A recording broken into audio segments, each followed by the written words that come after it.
ಆಜಿ ಮಸಾಲ. ಎಂತ ಅಡಿಗೆಯ ರುಚಿಯಾಗೋ ರಹಸ್ಯವು 20 ರೂಪಾಯಿ. ಅತ್ಯಾಚಾರ ಕೇಸ್ನಲ್ಲಿ ಪ್ರಜ್ವಲ್ ರೇವಣ್ಣ ಅವರು ಅಪರಾಧಿಯಾಗಿರೋದು ಎಲ್ರಿಗೂ ಗೊತ್ತಿರುವಂತಹ ವಿಚಾರ. ಅಪರಾಧಿಯಾಗಿದ್ರು ಕೂಡ ಜೈಲ್ನಲ್ಲಿ ಪ್ರಜ್ವಲ್ ರೇವಣ್ಣ ಅವರು ಮೊಬೈಲ್ ಯೂಸ್ ಮಾಡ್ತಾ ಇರೋದು ಇತ್ತೀಚೆಗಷ್ಟೇ ಬೆಳಕಿಗೆ ಬಂದಿತ್ತು. ಮೊಬೈಲ್ ಪತ್ತೆಯಾದ ಬಳಿಕ ಪ್ರಜ್ವಲ್ ಮೇಲೆ ಮತ್ತೊಂದು ಆರೋಪ ಕೇಳಿಬರ್ತಾ ಇದೆ.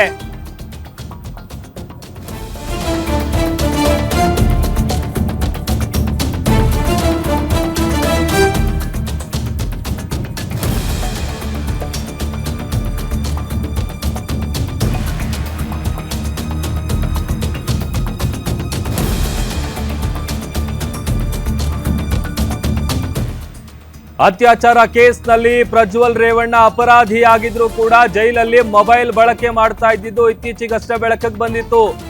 ಮೊಬೈಲ್ ಪತ್ತೆ ಬಳಿಕ ಇದೀಗ ಪ್ರಜ್ವಲ್ ರೇವಣ್ಣ ಮೇಲೆ ಮತ್ತೊಂದು ಆರೋಪ ಕೇಳಿಬರ್ತಾ ಇದೆ. ಪ್ರಕರಣದ ಸಾಕ್ಷಿಗೆ ಪ್ರಜ್ವಲ್ ರೇವಣ್ಣ ಅವರ ಬೆಂಬಲಿಗರು ಬೆದರಿಕೆ ಹಾಕಿದಾರಂತೆ.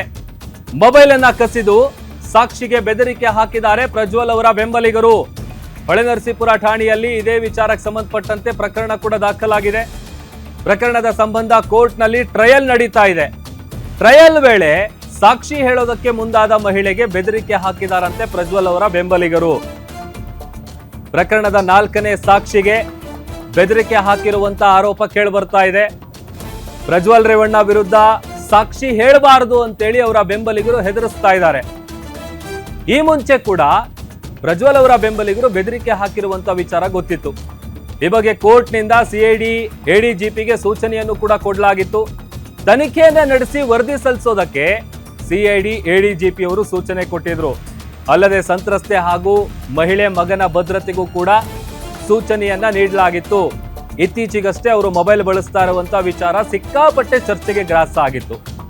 ಅದರಲ್ಲಿ ಉಳ್ಳವರಿಗೊಂದು ನ್ಯಾಯ, ಇಲ್ದಿರೋರಿಗೊಂದು ನ್ಯಾಯ ಅನ್ನುವಂಥ ನಿಟ್ಟಿನಲ್ಲಿ ದುಡ್ಡು ಕೊಟ್ರೆ ಏನ್ ಬೇಕಾದ್ರೂ ಸಿಗುತ್ತೆ. ಅದರಲ್ಲೂ ಈ ಸೆಲೆಬ್ರಿಟಿಗಳು ಅಥವಾ VIP ಗಳಿಗೆ ಯಾವ ತರ ಟ್ರೀಟ್ಮೆಂಟ್ ಕೊಡ್ತಾರೆ, ಯಾವ ತರ ನಡೆಸ್ಕೊಳ್ತಾರೆ ಅಂತೇಳಿ ಅನೇಕ ಸಂದರ್ಭದಲ್ಲಿ ಆ ವಿಚಾರ ಬೆಳಕಿಗೆ ಬಂದಿತ್ತು. ಅದರಲ್ಲಿ ಈ ವಿಚಾರ ಕೂಡ ಸಿಕ್ಕಾಪಟ್ಟೆ ಸದ್ದು ಮಾಡಿತ್ತು.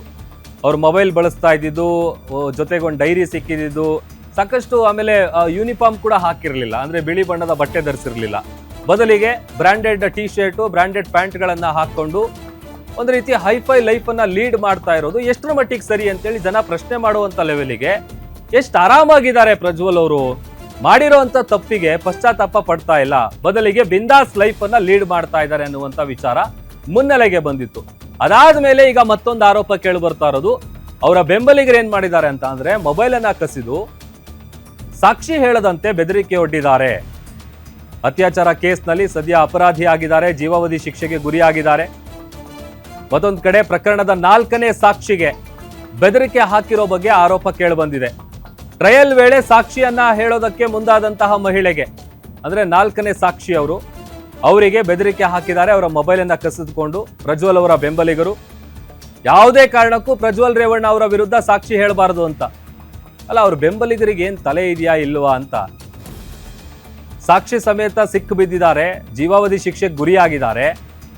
ಇನ್ನೂ ಅವರನ್ನು ವಹಿಸ್ಕೊಂಡು ಅಥವಾ ಅವ್ರಿಗೆ ಸಪೋರ್ಟ್ ಮಾಡಿಕೊಂಡು ಸಾಕ್ಷಿ ಹೇಳಬಾರದು ಅಂತ ಬೆದರಿಕೆ ಹಾಕ್ತಾರೆ ಅಂತ ಅಂದ್ರೆ ಎಂಥ ಜನ ಇರ್ತಾರೆ ನೋಡಿ. ಈ ಮುಂಚೆ ಕೂಡ ಬೆದರಿಕೆ ಹಾಕಿದ್ರು ಪ್ರಜ್ವಲ್ ಅವರ ಬೆಂಬಲಿಗರು. ಈ ಬಗ್ಗೆ ಕೋರ್ಟ್ನಿಂದ ಸಿಐಡಿ ಎಡಿಜಿಪಿಗೆ ಸೂಚನೆಯನ್ನ ನೀಡಲಾಗಿತ್ತು, ತನಿಖೆಯನ್ನ ನಡೆಸಿ ವರದಿಯನ್ನ ಕೊಡಿ ಅಂತ. ಅದರ ಜೊತೆಗೆ ಸಂತ್ರಸ್ತೆ ಹಾಗೇನೆ ಮಹಿಳೆಯ ಮಗನ ಭದ್ರತೆಗೂ ಕೂಡ ಸೂಚನೆಯನ್ನ ಕೊಡಲಾಗಿತ್ತು.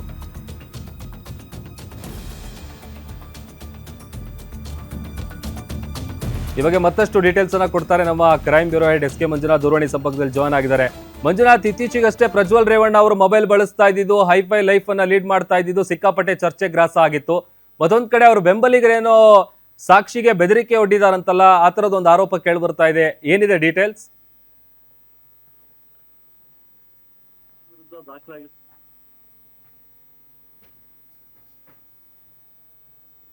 ಒಳಗಾಗಿರ್ತಕ್ಕಂಥದ್ದು 2ನೇ ಪ್ರಕರಣದ ಒಂದು ಟ್ರಯಲ್ ನಡೀತಾ ಇದೆ. ಆ ಟ್ರಯಲ್ಗೆ ಸಂಬಂಧಪಟ್ಟಂತೆ ಈಗ ಒಂದು ಏನು ಸಾಕ್ಷಿಗಳ ವಿಚಾರಣೆ ನಡೀತಕ್ಕಂಥ ಸಂದರ್ಭದಲ್ಲಿ ಪ್ರಜ್ವಲ್ ರೇವಣ್ಣ ಅವರ ಬೆಂಬಲಿಗರಿಂದ ಈ ಪ್ರಕರಣದ 4ನೇ ಸಾಕ್ಷಿಯಾಗಿರ್ತಕ್ಕಂಥ ಒಬ್ಬ ಮಹಿಳೆಗೆ ಪ್ರಜ್ವಲ್ ರೇವಣ್ಣ ಅವರ ಬೆಂಬಲಿಗರು ಒಂದು ಬೆದರಿಕೆಯನ್ನು ಹಾಕಿದ್ದಾರೆ. ಆಕೆ ಬಳಕೆ ಮಾಡ್ತಾ ಇದ್ದಂತ ಮೊಬೈಲ್ ಅನ್ನ ಕಸಿದುಕೊಂಡು ಆ ಬೆದರಿಕೆ ಹಾಕಿರ್ತಕ್ಕಂಥ ಆರೋಪ ಈಗ ಕೇಳಿ ಬಂದಿರ್ತಕ್ಕಂಥದ್ದು. ಆ ವಿಚಾರವನ್ನ ಇಂದು ನಡೆದಂತ ಕೋರ್ಟ್ ನ ಟ್ರಯಲ್ ಸಂದರ್ಭದಲ್ಲಿ ಸಾಕ್ಷಿ ಹೇಳಿಕೆ ದಾಖಲು ಮಾಡ್ಕೊಳ್ಳಕ್ಕೆ ಬಂದಂತ ಮಹಿಳೆ ತನ್ನ ಸಾಕ್ಷಿ ಹೇಳಿಕೆ ಜೊತೆಗೆ ತನಗೆ ಅವರ ಬೆಂಬಲಿಗರು ಬೆದರಿಕೆ ಹಾಕಿರೋ ಬಗ್ಗೆ ಸಹ ನ್ಯಾಯಾಧೀಶರ ಗಮನಕ್ಕೆ ತಂದಿರ್ತಕ್ಕಂಥದ್ದು. ಆ ಒಂದು ಬೆದರಿಕೆ ಹಾಕಿರ್ತಕ್ಕಂಥ ಹಿನ್ನೆಲೆಯಲ್ಲಿ ಪ್ರಜ್ವಲ್ ರೇವಣ್ಣ ಬೆಂಬಲಿಗರು ಯಾರ್ಯಾರಿದ್ದಾರೆ ಅವರ ವಿರುದ್ಧ ಒಂದು ಕ್ರಮ ಕೈಗೊಳ್ಳೋದಕ್ಕೆ ಜೊತೆಗೆ ಎಡಿಜಿಪಿ ಆದಂತ ಎಡಿಜಿಪಿಗೂ ಸಹ ಒಂದು ಸೂಚನೆಯನ್ನ ಸಹ ಕೊಟ್ಟಿರ್ತಕ್ಕಂಥದ್ದು. ಸಾಕ್ಷಿಗಳಿಗೆ ಬೆದರಿಕೆ ಆಗ್ತಕ್ಕಂಥ ಆರೋಪಿಗಳೇನಿದ್ದಾರೆ ಅವರ ಅಥವಾ ಪ್ರಜ್ವಲ್ ರೇವಣ್ಣ ಅವರ ಬೆಂಬಲಿಗರಿದ್ರೆ ಅವರ ವಿರುದ್ಧ ಸೂಕ್ತ ತನಿಖೆ ನಡೆಸಿ ವರದಿ ಸಲ್ಲಿಸಬೇಕು ಅಂತಕ್ಕಂಥ ಒಂದು ಸೂಚನೆಯನ್ನ ಸಹ ಕೊಟ್ಟಿದ್ದಾರೆ.